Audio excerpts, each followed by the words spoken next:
새벽 일찍 강남의 화려한 거리 위로 첫 햇살이 비추는 순간 고층 건물들의 화려함 속을 홀로 지나가는 한 연약하고 초라한 모습이 보였습니다.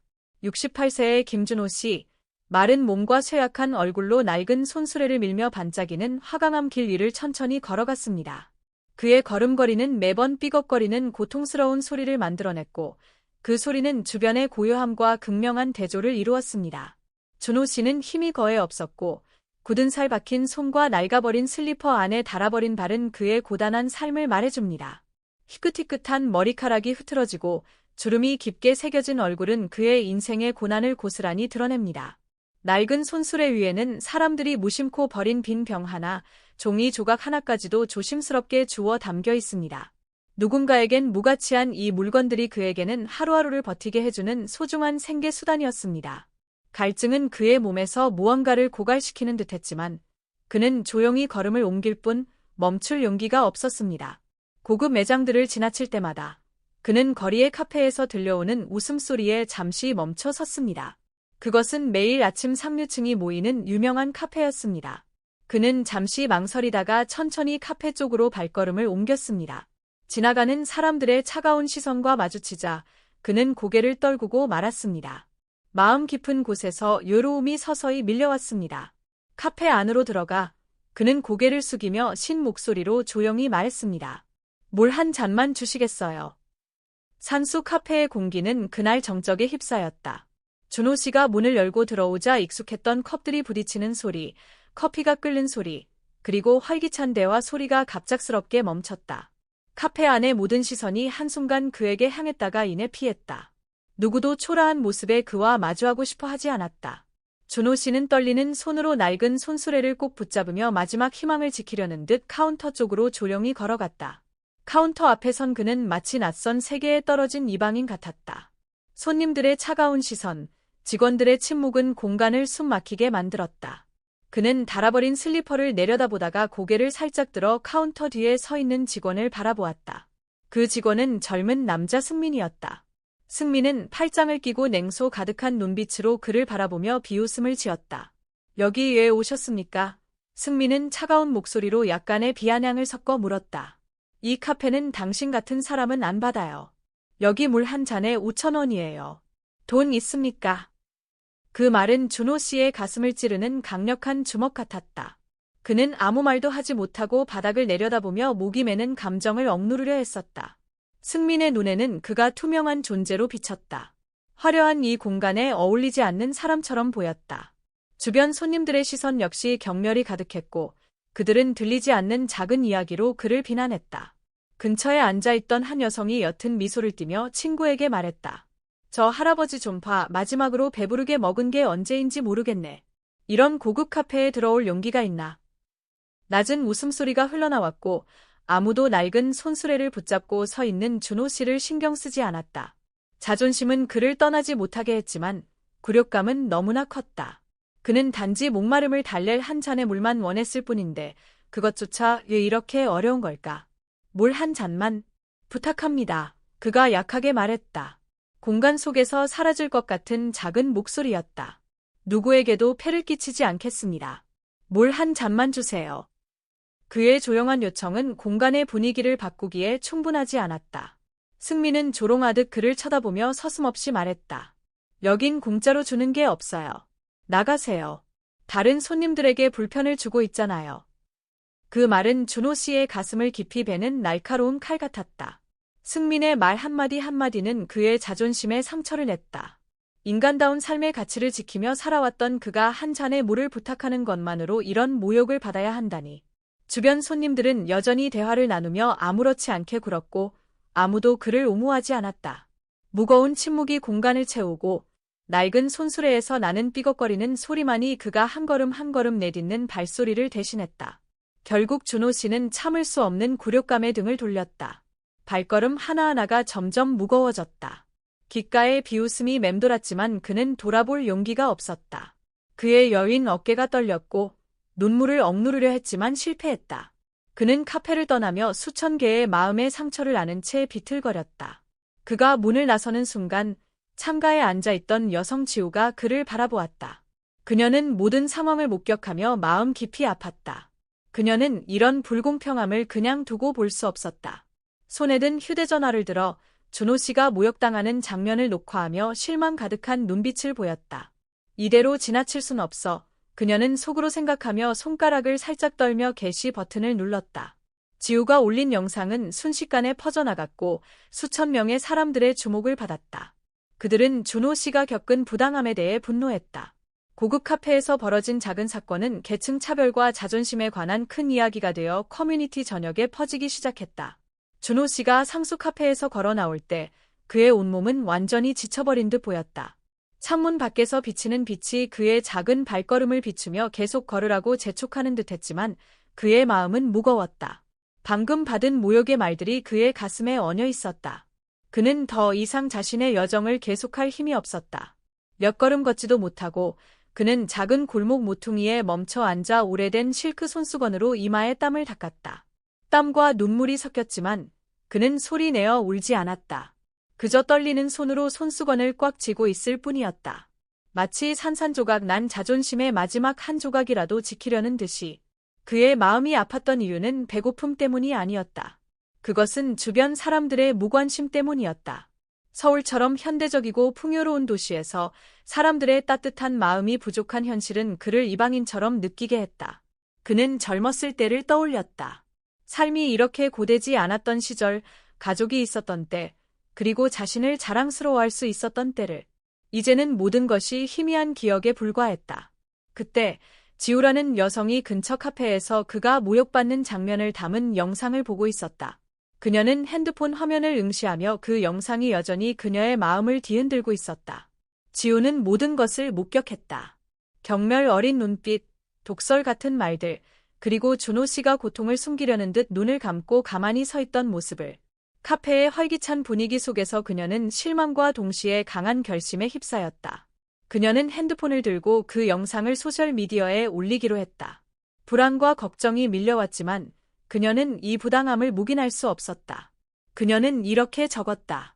오늘 나는 가슴 아픈 광경을 목격했습니다. 한 노인이 겨우 물 한 잔을 달라고 했을 뿐인데 가난하다는 이유로 독서를 들어야만 했습니다. 우리가 현대사회에서 이렇게 서로를 대해야 할까요? 지우는 게시 버튼을 눌렀다. 게시물이 업로드되었습니다라는 알림이 뜨자 그녀의 불안은 조금 사라졌다. 그녀는 가만히 앉아 핸드폰을 손에 쥔 채로 화면을 바라보며 기다렸다. 몇 분 안에 공유와 댓글이 쏟아지기 시작했다. 믿을 수 없어. 사회가 가난한 사람들에게 이렇게 대하다니? 라는 분노 섞인 댓글이 달렸다. 이 카페는 유명세를 누릴 자격이 없어. 우리는 이런 부당함에 침묵해서는 안 돼. 라는 댓글은 사람들에게 상수 카페를 보이콧하자고 촉구했다. 그 영상은 빠르게 퍼져 수천 명의 관심을 끌었다. 네티즌들은 이야기를 공유하며 사회의 계급차별을 비난하기 시작했다. 비난의 물결이 카페로 몰려들었다. 한편 골목길 모퉁이에 조용히 앉아있던 준호 씨는 그의 이야기가 가져온 큰 변화를 전혀 알지 못했다. 그의 삶에는 여전히 고통스러운 순간들만 있을 뿐 달라진 것은 없었다. 지우는 준호 씨와 묘한 연결감을 느꼈다. 그녀는 그가 누구인지 알지 못했지만 그의 눈에서 주변 세계에 대한 믿음을 완전히 잃어버린 한 인간의 고통을 보았다. 그녀는 이 이야기가 퍼지면서 적어도 준호 씨가 모두가 그에게 등을 돌린 것은 아니라는 것을 느끼길 바랐다. 밤이 되고 거리에 불빛이 하나둘 켜질 때 지우는 자신의 작은 방에서 핸드폰 화면을 바라보고 있었다. 공유 수는 계속해서 증가하고 있었다. 그녀는 다시 그 영상을 보았다. 골목길에 앉아 어깨를 가냘프게 떨고 있는 준호 씨의 모습이 보였다. 그녀는 목이 메고 그를 생각하며 손이 떨렸다. 이 일이 정말로 그분에게 도움이 될까? 지우는 자신에게 물었다. 아니면 그의 자존심에 또 하나의 상처를 더하는 일일까? 답은 쉽지 않다는 것을 그녀는 알았다. 하지만 그녀는 적어도 옳은 일을 했다. 그녀는 준호 씨와 그리고 자신에게도 기회를 준 것이다. 이 사회를 변화시킬 기회. 인간애가 희귀한 것이 아니라 소중히 간직하고 지켜야 할 것으로 여겨지는 그런 사회로. 서늘한 오후, 준호 씨는 공원의 벤치에 홀로 앉아 지나가는 사람들을 조용히 바라보고 있었다. 그의 손에는 동전으로 어렵게 산 낡은 생수병이 들려 있었다. 그의 눈은 허공을 향해 멍하니 떠 있는 듯했지만 사실 그의 마음은 과거로 돌아가 있었다. 30년 전 준호 씨는 부산의 대형 기계 공장에서 재능 있는 기술자로 일하고 있었다. 그는 뛰어난 기술력뿐만 아니라 관대한 마음씨로 동료들에게 존경받는 사람이었다. 그의 기억 속에는 어제처럼 생생한 아내의 모습이 떠올랐다. 온화한 미소와 말하는 듯한 눈빛을 가진 그녀. 주말이면 온 가족이 함께 해운대 해변을 거닐며 손을 맞잡고 웃음소리로 파도 소리를 가득 메우던 그날들. 그러나 모든 것이 운명의 한순간에 뒤바뀌고 말았다. 유지보수 시스템의 결함으로 발생한 공장 폭발 사고는 그의 건강과 평온한 삶을 앗아갔다. 그 이후 그의 다리는 더 이상 힘을 받지 못했고 거친 손은 더 이상 고난도의 기술 작업을 할 수 없게 되었다. 병원비와 산더미 같은 빚에 직면한 그의 아내는 점점 우울해져 갔다. 어느 비 오는 날, 그녀는 짧은 편지 한 장과 어린 아들을 남기고 그의 삶에서 영원히 떠나버렸다. 그는 그녀를 원망하지 않았다. 다만 가족에게 행복을 주겠다는 약속을 지키지 못한 자신을 탓할 뿐이었다. 서울 하늘이 노을로 물들어가는 것을 보며 준호 씨의 눈빛은 차분해졌다. 그 고통스러운 기억들은 여전히 그에게 사랑과 희생의 의미를 깨닫게 해주는 소중한 경험이었다. 그는 오늘날 차가운 사회 속에서도 인간의 가치는 잃지 않는다고 스스로 다짐했다. 갑자기 껌을 파는 한 소년이 그의 앞을 지나가며 말했다. 할아버지, 껌 하나 사세요. 하나에 500원이에요. 준호 씨는 맑은 소년의 눈동자를 바라보며 자신의 옛 모습을 떠올렸다. 돈이 많지 않았지만 그는 주머니를 뒤져 몇 개의 동전을 찾아 소년에게 건넸다. 이거 가져가렴. 껌은 안 줘도 돼. 그는 따뜻한 미소를 지으며 말했다. 소년은 잠시 망설이다가 연신 감사 인사를 하고 떠났다. 작고 여린 그의 모습이 군중 속으로 사라져갈 때 준호 씨는 다시 등을 기대며 막 울려는 눈물을 저녁 바람에 맡겼다. 그때 근처 공중전화기의 벨소리가 조용한 공기를 깨뜨렸다. 세련된 모습의 중년 남성이 고급 승용차에서 내려 준호 씨 쪽으로 걸어왔다. 준호 씨는 그 얼굴이 낯익어 멈칫했다. 김 선배님.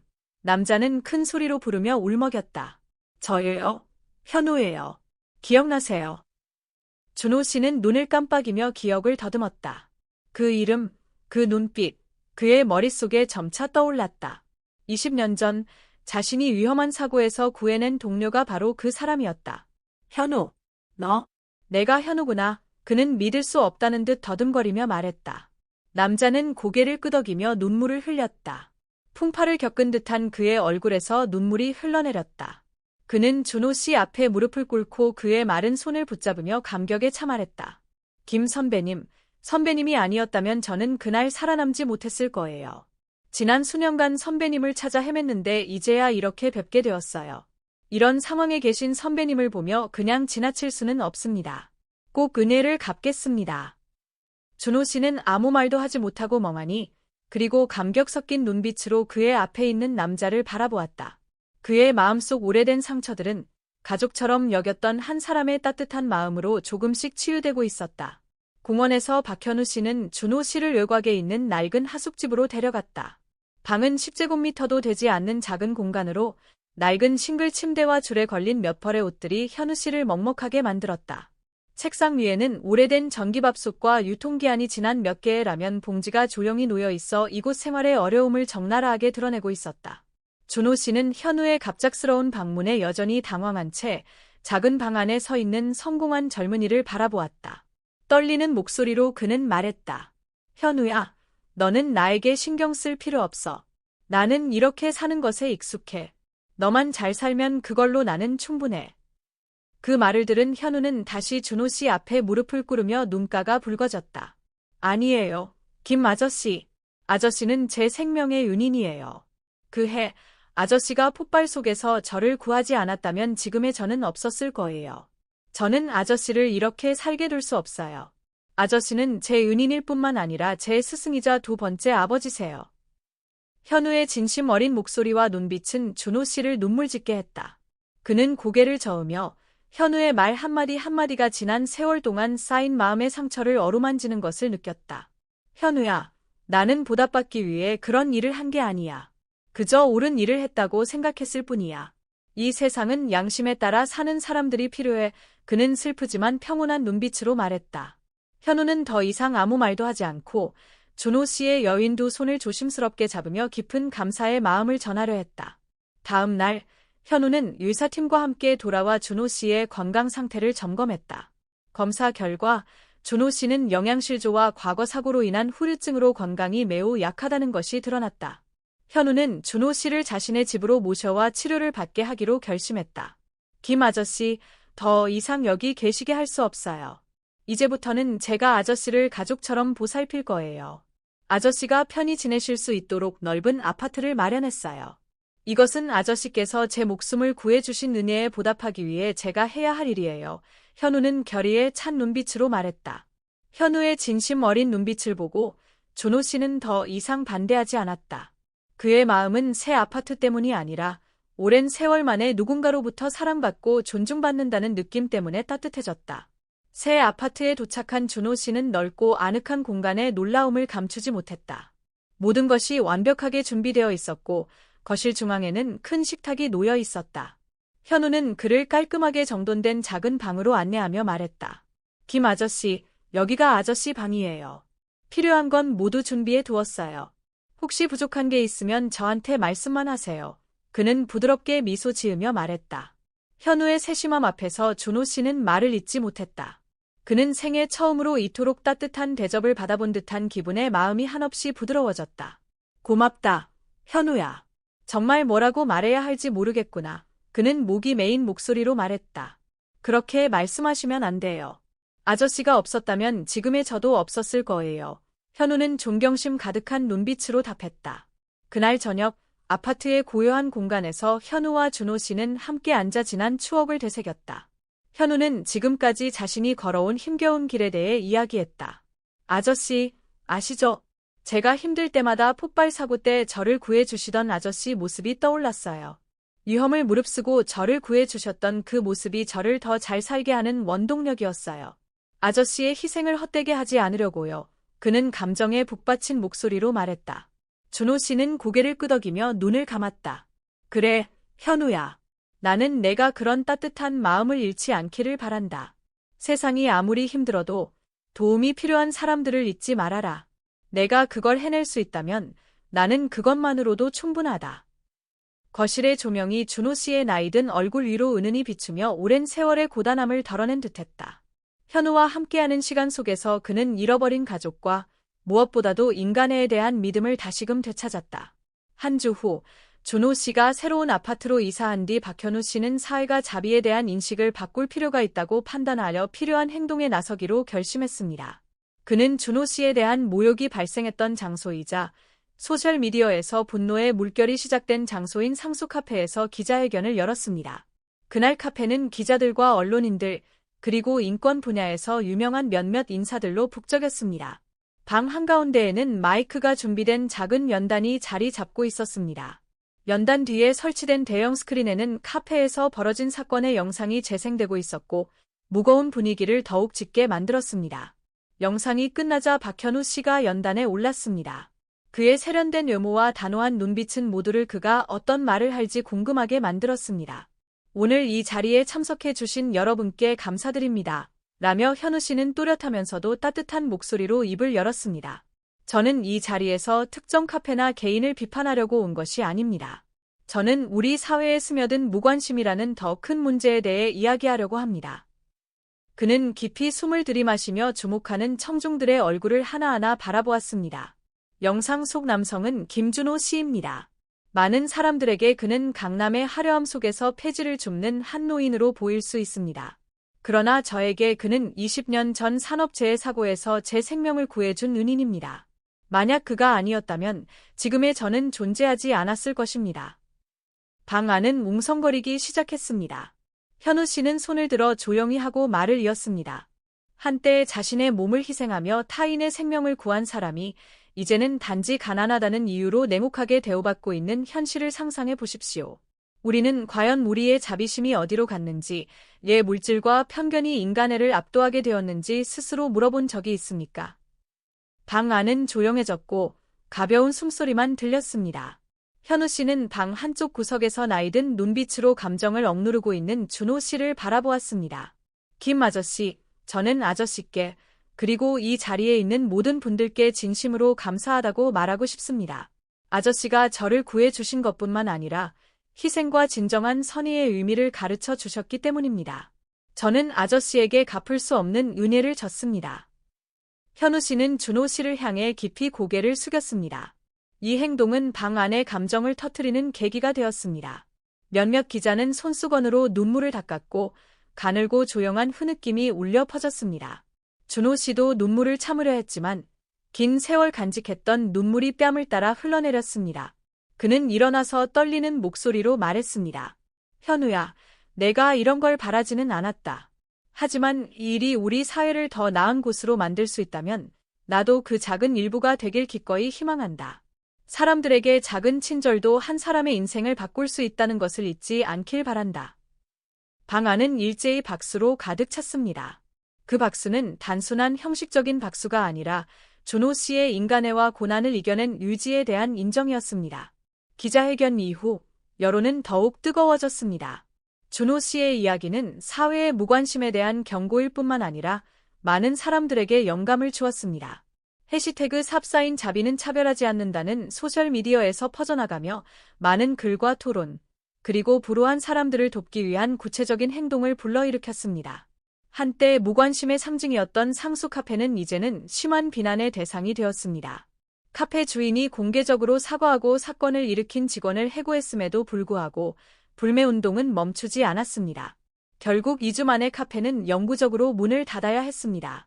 새로운 아파트에서 준호 씨는 텔레비전 화면 앞에 앉아 기자회견의 장면들을 다시 보았습니다. 그의 마음속에는 다양한 감정이 교차했습니다. 그는 자신의 인생이 어둠으로 가득 찬 나날 속에서 어떻게 한 줄기 빛이 되어 사회의 자비심을 일깨우는 메시지가 될 수 있었는지 믿을 수 없었습니다. 현우 씨가 따뜻한 차 2잔을 들고 들어와 준호 씨 앞에 놓았습니다. 김 아저씨, 저는 이제 시작이라고 생각합니다. 우리는 이 메시지를 널리 알리기 위해 더 많은 일을 해야 할 겁니다. 현우 씨가 미소 지으며 말했습니다. 준호 씨는 고개를 끄덕이며 미소로 답했습니다. 그의 노쇠한 가슴은 오랜 세월 동안 처음으로 생기와 희망으로 가득 찼습니다. 그리고 그는 자신과 현우 씨의 여정이 여기서 멈추지 않을 것임을 알고 있었습니다. 박현우 씨의 도움으로 준호 씨는 서울의 한 조용한 골목에 작은 찻집을 열었습니다. 찻집의 이름은 희망으로, 이는 친절과 희생의 힘을 상기시키는 메시지를 담고 있습니다. 가게는 작은 나무 테이블, 은은한 노란 조명, 그리고 누구나 이용할 수 있는 무료 도서 코너로 꾸며져 있어 단순하면서도 아늑한 분위기를 자아냅니다. 개업 첫날부터 찻집은 고객들뿐만 아니라 언론의 관심도 끌었습니다. 많은 사람들이 이곳을 찾아 차를 즐길 뿐만 아니라 준호 씨의 감동적인 이야기를 듣고자 방문했습니다. 찻집은 사람들과 이야기를 나누고 정을 느낄 수 있는 공간으로 자리 잡았습니다. 어느 늦은 밤, 찻집이 문을 닫은 후 준호 씨는 창가에 앉아 한산한 거리를 오가는 차량을 바라보고 있었습니다. 그때 현우 씨가 작은 나무 상자를 들고 들어왔습니다. 상자 안에는 찻집을 다녀간 사람들이 보낸 감사 편지들이 담겨 있었습니다. 김 아저씨, 아저씨 이야기가 많은 사람들의 삶을 바꿔놨다는 거 아세요? 아저씨 덕분에 사람들은 서로를 배려하고 도울 줄 알게 되었다고 해요. 현우 씨는 상자를 탁자 위에 놓으며 말했습니다. 준호 씨는 잠시 멍하니 있다가 편지를 한 장씩 꺼내어 손글씨로 빼곡히 적힌 감동적인 내용을 읽기 시작했습니다. 그중에는 14살 소녀가 쓴 편지가 있었는데 그녀는 준호 씨의 이야기를 듣고 자원봉사 단체에 가입하기로 결심했다고 적혀 있었습니다. 또 한 중년 남성은 집 근처 노숙자를 돕기 시작했다고 고백했습니다. 준호 씨는 미소를 지으면서도 깊은 생각에 잠겼습니다. 현우야, 그가 조용히 말했습니다. 내 이야기가 사람들에게 희망을 주었다니 기뻐. 하지만 난 항상 스스로에게 묻곤 해. 내가 충분히 하고 있는 걸까? 남은 인생을 더 많은 사람들을 돕는 데 바쳐야 할까? 아니면 지금처럼 조용히 살며 만족해야 할까? 현우 씨는 부드러운 눈빛으로 그를 바라보며 대답했습니다. 아저씨만이 그 질문에 답할 수 있어요. 어떤 길을 선택하시든 아저씨는 사람들에게 따뜻함을 전할 수 있을 거예요. 때로는 작은 행동 하나가 큰 변화를 만들기도 하니까요. 열린 결말, 준호 씨의 선택. 준호 씨가 던진 질문은 곧 관객들에게도 던지는 질문입니다. 준호 씨는 단순한 삶을 선택하여 희망 찻집에서 차와 대화를 통해 작은 기쁨을 누리며 살아갈까요? 아니면 더 적극적으로 사회 활동에 참여하여 자신처럼 어려움을 겪는 사람들을 돕는 데 남은 삶을 바칠까요? 이 선택은 준호 씨만의 것이 아니라 현대 사회를 살아가는 우리 모두에게 던지는 물음입니다. 바쁘고 무관심한 현대 사회 속에서 우리는 어떤 삶의 방식을 선택할 것인가요? 현대 사회와의 연결. 준호 씨의 이야기는 먼 이야기가 아닙니다. 오늘날 사회에서 빈부격차는 점점 심화되고 있으며 무관심은 여전히 많은 영역에서 존재합니다. 어려운 이웃들은 종종 외면당하거나 심지어 경멸받기까지 하며 친절함은 때때로 구호에 그치는 경우가 많습니다. 그러나 이 이야기는 작은 순간으로도 친절함이 깨어날 수 있음을 보여줍니다. 예를 들어 소셜미디어에 올라온 한 편의 영상이나 예기치 않은 선행이 그러합니다. 이는 우리 모두가 크든 작든 변화를 만들어낼 수 있다는 것을 상기시킵니다. 그렇다면 당신이라면 현재 삶 속에서 어떻게 친절을 전파할 것인가요? 도움이 필요한 사람들을 도울 기회를 찾을 것인가요? 아니면 주변 사람들에게 더 따뜻하게 대하는 작은 일부터 시작할 것인가요? 이 이야기의 열린 결말은 단순히 준호 씨의 선택에 대한 것이 아니라 더 나은 세상을 만드는 데 있어 우리 모두가 짊어져야 할 책임을 상기시키는 메시지입니다.